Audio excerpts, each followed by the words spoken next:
অবস্থা খুবই খারাপ। এইটা হচ্ছে একটা অনেক পুরনো একটা হসপিটাল, যেখানে 24 ঘন্টা লোকজন আসা যাওয়া করে।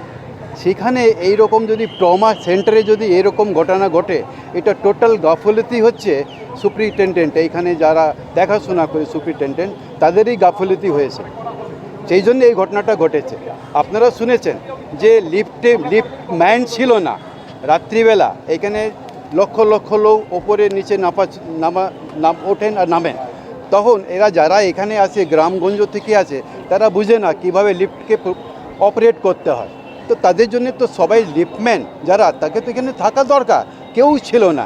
1 ঘন্টা পরে যা আমরা শুনেছি, লিফট অ্যাক্সিডেন্ট হওয়ার পর, পড়ে যাওয়ার পর 1 ঘন্টা পরে যারা এসে, চাবি নেই। চাবি থাকলেও আমি মনে করি যে ওইটা সেভ করা যেত, ওকে বাঁচানো যেত। চাবি নেই, এখানে র্যাফ এসছে, সবাই এসছে।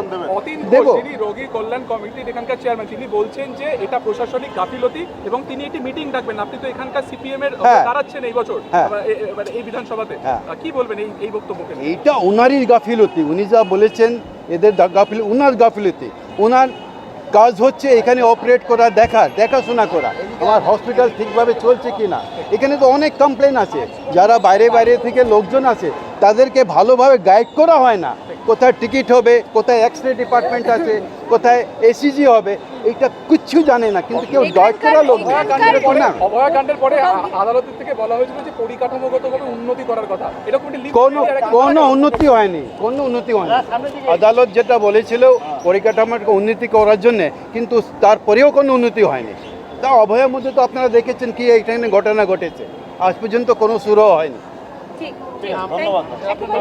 রাজেন্দ্র গুপ্ত। ফলো করুন টাইমস নাও খবর।